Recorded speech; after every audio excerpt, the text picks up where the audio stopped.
வணக்கம். செல்வகுமாரின் மதிய நிலவர வானிலை ஆய்வறிக்கை. அதிகாரப்பூர்வ வானிலை அறிக்கைக்கு இந்திய வானிலை ஆராய்ச்சித்துறை அறிக்கையை பார்க்கவும். 2025 ஆகஸ்ட் 24 ஞாயிற்றுக்கிழமை மதிய ஆய்வறிக்கை. கடந்த 24 மணி நேர மழைப்பொழிவு அதிகபட்சமாக அறந்தாங்கி புதுக்கோட்டை மாவட்டம் 5 சென்டிமீட்டர், ராமநாதபுரம் மாவட்டம் பரமக்குடி, சிவகங்கை மாவட்டம் இளையான்குடி 4 சென்டிமீட்டர், விருதுநகர் மாவட்டம் விருதுநகர், மதுரை மாவட்டம் சாத்தியார், மதுரை மாவட்டம் கல்லந்திரி, திருவள்ளூர் மாவட்டம் ஊத்துக்கோட்டை, மதுரை மாவட்டம் சிட்டம்பட்டி தலா 3 சென்டிமீட்டர், சிவகங்கை மாவட்டம் தேவக்கோட்டை, ராமநாதபுரம் மாவட்டம் தீர்த்தாண்டதனம், மதுரை மாவட்டம் மேட்டுப்பட்டி, நீலகிரி மாவட்டம் கூடலூர் பஜார், புதுக்கோட்டை மாவட்டம் மீமிசல், நீலகிரி மாவட்டம் மேல் கூடலூர், புதுக்கோட்டை மாவட்டம் ஐங்குடி தலா 2 சென்டிமீட்டர்.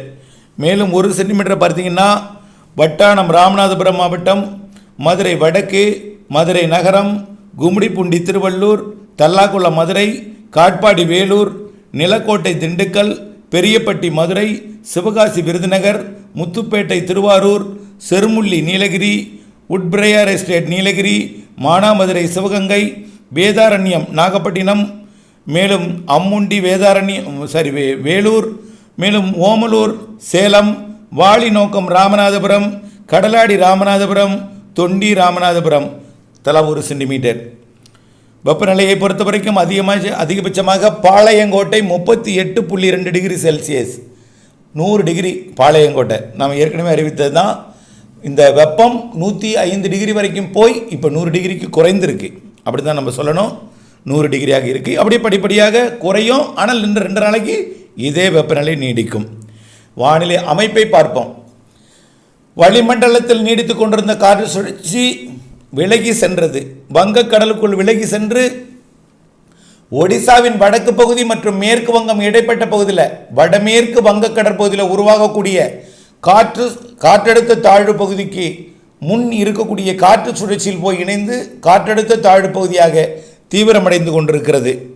அது நாளை காற்றழுத்த தாழ்வு பகுதியாக வங்கக்கடலின் வடமேற்கு பகுதியில், அதாவது நாளைய மறுதினத்திற்குள் தான் சொல்லலாம். நாளை 25 வாய்ப்பில்லை, 26ஆம் தேதிக்குள் இது காற்றழுத்த தாழ்வு பகுதியாக உருவாகி 26, 27, 28 ஒடிசா கடலோரம் நீடித்திருந்து பிறகு உள்ளே பயணிக்கும்.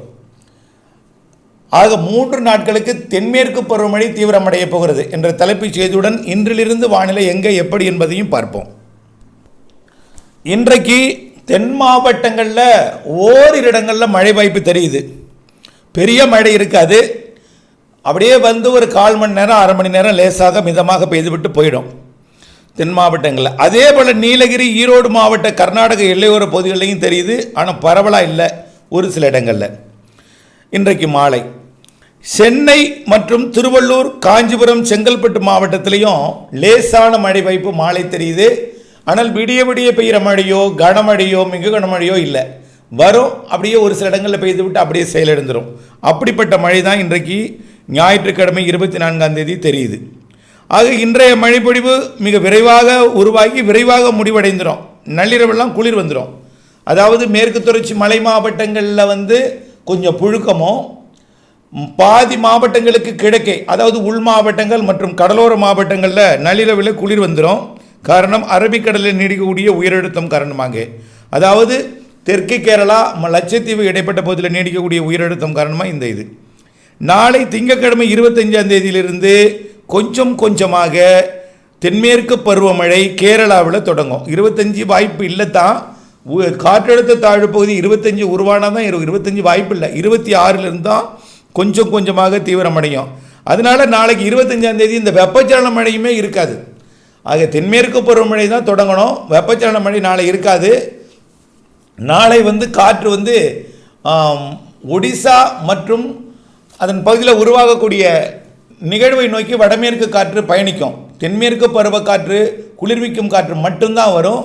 வடமேற்கிலிருந்து வரக்கூடிய அந்த வெப்ப நீராவி என்பது இங்கே வராது. அதனால் நாளைக்கு மழை வாய்ப்பு இல்லை. ஆனால் 26ஆம் தேதி செவ்வாய்க்கிழமையிலிருந்து மாலை இரவு இடிமழை பொழிவு வடகடலோரம், வட உள் மாவட்ட பகுதிகளில் ஒரு சில இடங்கள்லையும், மேற்கு மாவட்டங்கள்லையும் ஒரு சில இடங்கள்லையும், ஒரு எல்லா இடத்துலையும் இருக்காதுங்க, ஒரு சில இடங்கள்னு சொல்லலாம்.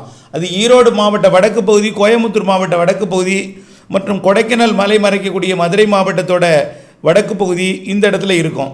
தென்மேற்கு பருவமழை செவ்வாய்க்கிழமையிலிருந்து கொஞ்சம் கொஞ்சமாக தொடங்கி 26, 27, 28 3 நாளும் தென்மேற்கு பருவமழை கொஞ்சம் வலுத்திருக்கும்.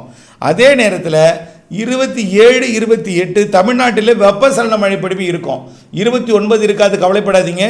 27, 28 புதன் வியாழன் 2 நாளும் டெல்டாவிற்கு வாய்ப்பில்லை. வடகடலோரம், அதாவது கள்ளக்குறிச்சி விழுப்புரம் மாவட்ட வட உள்பகுதிகள் தொடங்கி, அதாவது புதன்கிழமை 27ஆம் தேதி விநாயகர் சதுர்த்தி அன்றைக்கு டெல்டாவின் உள்பகுதிகளில் இருக்கலாம்.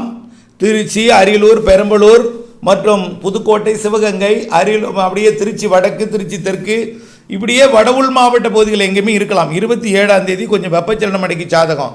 காரணம் என்னென்னா, உயரழுத்தமானது விலகி அதாவது கீழடுக்கில் வரக்கூடிய தென்மேற்கு பருவக்காற்று கேரளாவிலே பொழிந்து அங்கிருந்து அந்த ஈரப்பதத்துடன் வரக்கூடிய காற்று வெப்பத்தால் லேசாகி மேலெடுந்து கடலோரம் வரும்பொழுது தெற்கு காற்றை சந்திப்பை ஏற்படுத்தி தெற்கிலிருந்து, அதாவது டெல்டாவின் தெற்கு பகுதியிலிருந்து நுழையக்கூடியதும் ராமநாதபுரம் கடலோரம் நுழையக்கூடியதும் இந்த கடலூர்கிட்ட நுழையக்கூடியதும் போய் உள்பகுதிகளில் போய் மழையை உண்டாக்கும். வரக்கூடிய 27ஆம் தேதி, அந்த 27ஆம் தேதி வட உள் மாவட்டங்கள், வடகடலோர பகுதிகள் மற்றும் டெல்டாவின் உள்பகுதிகள், உள் மாவட்டங்கள் இருக்கும். பெரும்பாலும் ராமநாதபுரம் கடலோரமோ வேதாரண்யம் பகுதிக்கோ வாய்ப்பில்லை. வட உள்பகுதி, வடகடல் ஓரம் மற்றும் டெல்டாவின் உள்பகுதிகளுக்கு 27ஆம் தேதி, 28ஆம் தேதி வாய்ப்பு இருக்குது. ஆங்காங்கே தான், ரொம்ப பெரிய அளவில் இருக்காது. உறுதியாக சென்னை, திருவள்ளூர், காஞ்சிபுரம், செங்கல்பட்டு, கள்ளக்குறிச்சி, விழுப்புரம், புதுச்சேரி, கடலூர் மற்றும் திருப்பத்தூர், வேலூர், ராணிப்பேட்டை, திருவண்ணாமலை, கிருஷ்ணகிரி, தருமபுரி, சேலம், நாமக்கல், திருச்சி, அரியலூர், பெரம்பலூர், தஞ்சாவூர் மாவட்டத்தோட வடக்கு பகுதி, மேற்கு பகுதி, வடமேற்கு பகுதி, அப்படியே பார்த்தீங்கன்னா இந்த பக்கம் உள்பகுதி எல்லாமே நாமக்கல், ஈரோடு வடக்கு, இங்கெல்லாம் இருக்கும். ஆங்காங்கே 27ஆம் தேதியும் 28ஆம் தேதியும் தென்மேற்கு பருவமழையும் கேரளாவில் கொஞ்சம் சாரலாக இருக்கும். அதாவது தென்மேற்கு பருவமழை மழையில் நல்லா வலுத்திருக்கும், கணவாய் பகுதிகளில் சாரலாக வரும். 28ஆம் தேதியும் 27ஆம் தேதியும் ஆங்காங்கே மழை இருக்குமே தவிர பெரிய அளவிலே ஒரு நீடித்து நின்ற மழையோ பெரிய அளவிலே கொட்டி தீர்க்கும் மழையோ கடந்த சில நாட்களுக்கு முன்பு சென்னையில் கொடுத்த மழை போல் இருக்காது. ஆனால் மழை பேரளவில் இருக்கும்னு ஏற்கனவே சொன்னோம். அது பரவலாக இருக்கும், குறிப்பிட்ட இடத்தில் குவித்து கொட்டாமல் பரவலாக லேசான மழையாக இருக்கும். பெரும்பாலும் மழை உள்பகுதிகளில், வட உள்பகுதிகளில், வடகடலோர பகுதிகளில் இருக்கும். தென் மாவட்டங்கள்லேயும் ஓரிரு இடங்களில் இருக்கும். தென் மாவட்டங்களில் மழை இருந்து கொண்டே இருக்கும். அதாவது தூத்துக்குடி, விருதுநகர் இந்த மாவட்டங்களில் இருக்கும். ஆனால் 29, 30, 31 இந்த தேதிகளில் பெரிதாக வட உள் மாவட்டங்கள் இருக்காது. 2 நாள் மட்டும்தாங்க. 27, 28 2 நாள் மட்டும்தான் வட உள் மாவட்டங்கள், வடகடலோர பகுதிகளில் இருக்கும். ஆனால் தென் மாவட்டங்களில் இருந்துகிட்டே இருக்கும். பெருசாக இருக்காது, லைட்டாக, மிதமாக, லேசாக. அதாவது சிவகங்கை, மதுரை, ராமநாதபுரம், தூத்துக்குடி மாவட்டத்தில் இந்த 3ஆம் தேதி வரைக்கும் ஆங்காங்கே இருக்கும். 2ஆம் தேதி வரை கண்டிப்பாக இருக்கும். 2ஆம் தேதி இரவில் இருந்து தாங்க நம்ம ஏற்கனவே 4ஆம் தேதியிலிருந்து சொல்லியிருந்தோம் கடலோர மாவட்டங்களுக்கு. ஆனால் 2ஆம் தேதி மேற்கு மாவட்டங்கள் மேற்கு மாவட்டங்களில் நிறைய இடங்களில் பல்வேறு சுப நிகழ்வுகள் இருக்குது. அவர்கள் அச்சப்பட வேண்டாம். மேற்கு மாவட்டங்களுக்கு 2ஆம் தேதி மழை கிடையாது. டெல்டா மாவட்டங்கள் மற்றும் வடகடலோர மாவட்டங்கள், அதாவது இன்னும் சொல்லப்போனால் ராமநாதபுரம் 2ஆம் தேதி எங்கெல்லாம் மழை எதிர்பார்க்கப்படுகிறதுனா 2ஆம் தேதி இரவு, 3ஆம் தேதி அதிகாலையில், அதாவது அடுத்த வாரம் செவ்வாய் புதன், 2ஆம் தேதி 3ஆம் தேதி, இந்த 2ஆம் தேதி இரவு 3ஆம் தேதியிலிருந்து கொஞ்சம் கொஞ்சமாக மழை பரவலாக தொடங்கும். ஆனால் 2ஆம் தேதி 3ஆம் தேதி கோயம்புத்தூருக்கோ திருப்பூருக்கோ அங்கெல்லாம் கிடையாது மழை. மேற்கு திசை காற்று, அதாவது அதில் இருக்கக்கூடிய வெப்பத்தால் லேசாகி மேலிருந்து கடலோரம் உருவாகக்கூடிய புதிய வளிமண்டல சுழற்சியினால் கடலோர மாவட்டங்களில் மழை இருக்கும். ராமநாதபுரம், சிவகங்கை, புதுக்கோட்டை மற்றும் தஞ்சாவூர், திருவாரூர், நாகப்பட்டினம், காரைக்கால், மயிலாடுதுறை 2ஆம் தேதியிலிருந்து தொடங்குது மழை. எல்லோருக்குமே கொஞ்சம் கொஞ்சமாக அப்படியே பரவலாகும். முதல்ல 4ஆம் தேதினு சொல்லியிருந்தோம். 2ஆம் தேதி கோயம்புத்தூர், திருப்பூர் அந்த மாவட்டங்கள் கிடையாது, கடலோர மாவட்டங்களுக்கு 2ஆம் தேதி 3ஆம் தேதின்ற கொஞ்சம் கொஞ்சமாக 2ஆம் தேதியை விட 3ஆம் தேதி கொஞ்சம் பரப்பில் கூடும். 3ஆம் தேதியும் நல்ல மழை பிடிப்பு தெரிகிறது கடலோர மாவட்டம். ஆனால் 3ஆம் தேதி எல்லாமே மாலை இரவு மழை தான். 3ஆம் தேதி தென் மாவட்டங்களுக்கும் கொஞ்சம் பரவலாகுது. 4ஆம் தேதியிலிருந்து தான் நம்ம மழை தொடங்கும்னு சொல்லியிருந்தோம். 2ஆம் தேதியே தொடங்க வாய்ப்பு இருக்குது. வளிமண்டல சுழற்சி 2ஆம் தேதியே உருவாகுது. 2ஆம் தேதி கோயமுத்தூர் கிடையாது, 2ஆம் தேதி அதாவது மேற்கு மாவட்டங்கள் கிடையாது, 2ஆம் தேதி வங்கக்கடலோர மாவட்டங்கள், 3ஆம் தேதி தென் வங்க கடலோர தென் மாவட்டங்கள் கடலோர தென் மாவட்டங்களுக்கும் தென் மாவட்ட மேற்கு தொடர்ச்சி மலைப்பகுதிகளுக்கும் இருக்கும். அதாவது தென் மாவட்ட மேற்கு தொடர்ச்சி மலை, தென் மாவட்ட உள்பகுதி, தென் மாவட்ட கடலோர பகுதி மற்றும் டெல்டா மாவட்டங்களுக்கு 3ஆம் தேதியிலிருந்து மழை பொழிவு தொடங்க வாய்ப்பு இருக்குது. அப்படியே கொஞ்சம் கொஞ்சமாக பரவலாகி 3ஆம் தேதி மாலை இரவெல்லாம் டெல்டா மற்றும் சென்னைக்கு இடைப்பட்ட பகுதியில் கனமழை இருக்குது. அதாவது டெல்டா மாவட்டங்கள் மற்றும் வடகடலோர மாவட்டங்கள் மற்றும் வட உள்பகுதிகளில் 3ஆம் தேதி இரவு நல்ல மழை இருக்குது, நல்ல மழை தெரிகிறது. காற்று சுழற்சி கொஞ்சம் முன்கூட்டியே உருவாவதற்கு வாய்ப்பு இருக்குது. இதனால தான் இன்றைய தலைப்பு அப்டேட்ஸ் அப்படின்னு கொடுத்துருக்கேன். ஏனென்றால் வானிலை மாறுதலுக்கு உட்பட்டதுங்கிறதுனால இப்போ ஆய்வறிக்கையின்படி அப்டேட்ஸ்னு கொடுத்துருக்கேன். 4ஆம் தேதி இன்னும் பரவலாகிடும். 4ஆம் தேதி திண்டுக்கலுக்கும் கிடைக்க தொடங்கிடும்.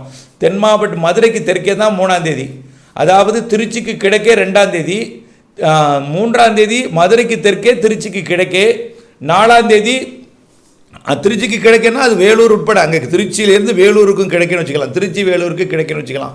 அது வரைக்கும் 4ஆம் தேதி கோயமுத்தூர் திருப்பூர் உட்பட, 4ஆம் தேதி கோயமுத்தூர் கிடைக்கலனா கூட கரூர் மற்றும் ஈரோடுக்கு கிடைக்கே அனைத்து மாவட்டங்களுக்கும், அதே வடகடலோரம் சென்னை திருவள்ளூர் உட்பட படிப்படியாக தீவிரமடைஞ்சிடும். செப்டம்பர் மழை நம்ம சொன்னோம்னா காற்று சுழற்சி மழை படிப்படியாக தீவிரமடையும்.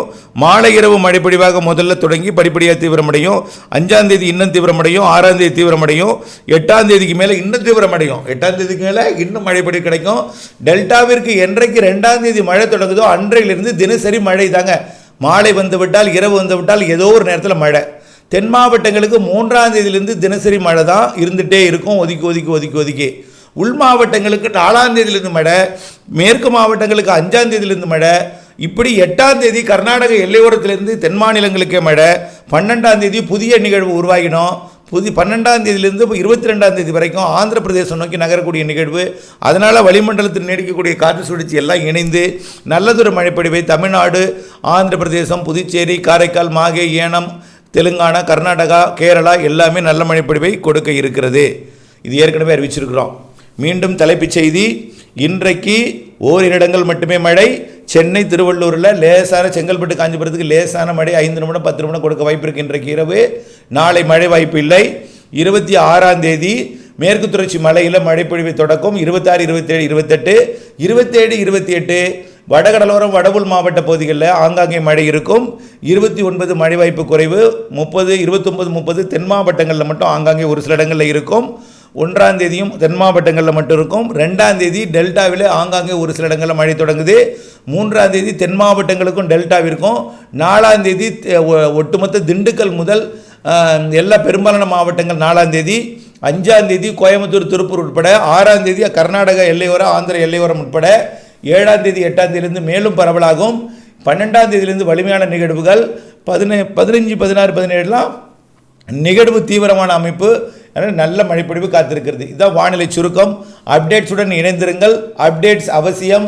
வானிலை அறிந்து விவசாயம் செய்திடுக. நீண்டகால அறிக்கை அறிந்து திட்டமிட்ட வேளாண்மை, பயிர் செய்தல், பயிரோட வயது, அதாவது எந்த பயிர் செய்தல், இவையெல்லாம் எப்படி, அறுவடை எந்த நாளில் வரும், அறுவடை நாளில் மழை இருக்குமா, இதெல்லாம் கவனித்து இடைவெளி அறிந்து அறுவடை செய்தல் போன்ற பணிகள்லாம் வானிலை அறிக்கையோடு இணைந்திருக்க அன்போடு கேட்டுக்கொள்கிறேன். நன்றி.